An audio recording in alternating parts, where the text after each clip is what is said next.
By the way, there's no estate tax this year. That was also not addressed. 0%. If you die in this year, there is no estate tax. So here is my pearl of wisdom for you. If your children want to go hunting before the end of the year, Mom or Dad, let's go take that hunting trip. You just say no. By the way, if it doesn't get fixed, the estate tax next year is over 50%. People will ask me, what's the most surprising or shocking thing about being a United States Senator?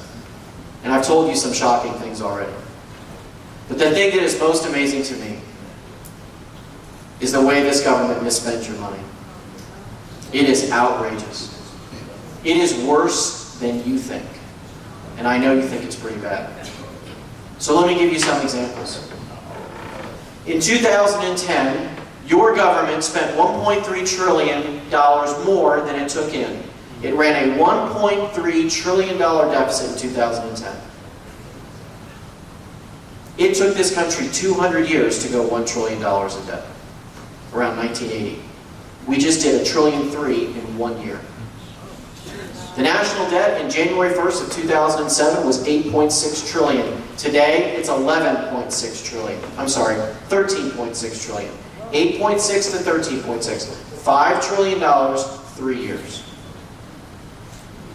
If you use the president's estimates, which I would say are probably, for the only time in his life, conservative, the national debt by the end of the decade will be $25 trillion. Now, why does this matter to you? Allow me, if I may, Mr. Chairman, just a brief minute to talk about this amount of money, because these numbers don't make sense. You know, the joke in Washington is don't tell Obama what comes after $1 trillion.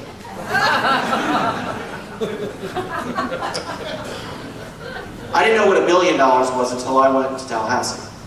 I never heard that term really used when we started doing $65 and $70 billion budgets. $1 million is 1,000,000. Okay? That's something you can put your mind around. $1 billion is 1,000 million. That's hard to put your mind around. $1 trillion is 1,000 billion. Okay, so I'm going to try to make this in a way that's understandable. This is what I had to do to figure this out. I want you to picture $1 bills on the floor like they're carpet. Edge to edge, side to side. $1 million covers 2 football fields. You can picture that in your head. $1 billion covers Key West, Florida.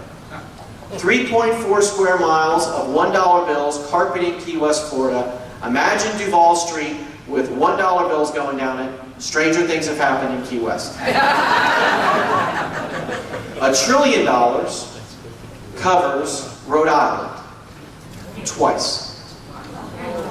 It's an enormous amount of money. And why does it matter to you, and why does it matter to your future and our kids' future? It matters because right now we spend $200 billion a year on interest, debt service, on the money that we should have spent in the past. The money that Congress shouldn't have spent. By the end of the decade, it'll be $900 billion. And my friends, when that happens, the government will not function. Now, we always talk about what an election means for our kids and our grandkids. I've got 4 little ones. My wife and I, Mikey, have a 7-year-old, a 5-year-old, a 3-year-old, all boys, and we just finally got our girl, who's 7 months old. 7 to 7. And I worry about them. I worry about what this country's going to be like. And whether it's going to provide them the opportunities that we've been able to enjoy. But this problem is not going to wait for our children. This is our problem. This problem is 2 to 5 years away. I don't mean to get you down. I don't mean to put a damper on such a wonderful night. But if we don't address spending, and I don't just mean Democrats, I mean Republicans, address spending in a meaningful way, it will get out of control and get away from us. And what happened in Greece could happen here. You see the papers, you see the people rioting because their benefits have been cut, the jobs are going away. The world markets will react to our debt problem before we reach that day. So what's the bottom line? The bottom line is that you have to send to Washington more people like Marco Rubio. More people like Gus Bilirakis. More people like Bill Young, who has been such a wonderful mentor to me. I think Bill Young might be here tonight, but we're so lucky to have Bill Young.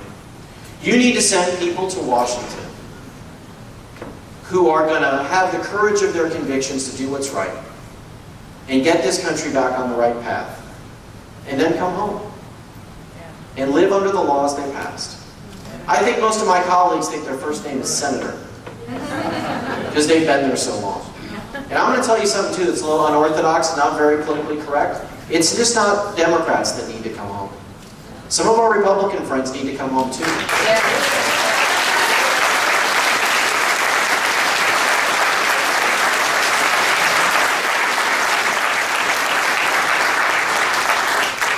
You need to send to Washington people who are problem solvers. Even with this Democratic Congress, we've been able to get a few things done. One thing I'm very proud of, and I'll finish off with this, is we passed some Medicare fraud prevention legislation. You may or may not know that Florida is the fraud capital for healthcare for the whole country. And where I'm from is ground zero. More money is stolen out of Medicare in Florida than basically the rest of the country combined. $60 to $100 billion a year. We go and prosecute people, we throw them in jail, and we try to find the money, and it's usually gone. And those are good prosecutions, and those prosecutors are to be commended. But why do we let the fraud happen? Ask the federal government, they're like, well, we're doing everything we can. No, you're not. That's our money. That's money for seniors' health care. So we did something, and we used a little common sense. We borrowed it from the private sector. There's a novel idea. How many people in this room have ever used their credit card someplace and had the credit card company call them or email them and tell them, there's a fraud alert on your card, please call us? So the credit card business is about the same size as the healthcare business, about $2 trillion a year. Instead of $70 to $100 billion worth of fraud like healthcare, less than 1%. Because they have a computer model that stops the fraud before it starts. And if you don't call and say, yes, I bought that TV at Best Buy, they don't pay for it. So we took the same technology and we put it in a bill, and the president signed it. And a group in Washington has said, bipartisan independent group, that we'll save $20 billion a year.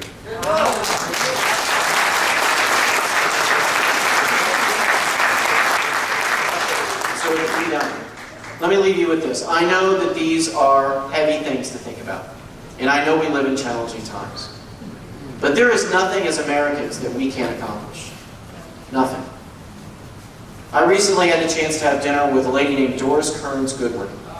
She's the Pulitzer Prize-winning author who wrote Team of Rivals about Lincoln's cabinet. And she reminded me of this. When we were attacked in World War II on December 7th, and we entered the war against Japan and Germany, we were 10 years behind the Nazis in developing our military. While we suffered through the Great Depression, they were building the world's most powerful military machine. At the beginning of the war, it took us, on average, 300 days to build a troop transport ship. 5 years later, when the war was over, we were building a troop transport ship, on average, every single day. There is nothing we as Americans can't accomplish. We have created the greatest companies in the world in our garages, from Microsoft to Hewlett-Packard, in our dorm rooms, from Yahoo to Google. We have put a man on the moon. We are curing cancer. It is not our people that are broken. It's our government. And if we send the right people to Washington, people like Marco Rubio, we can change America back. We can reclaim our country, and we can be great again. God bless you. Great to be with you tonight.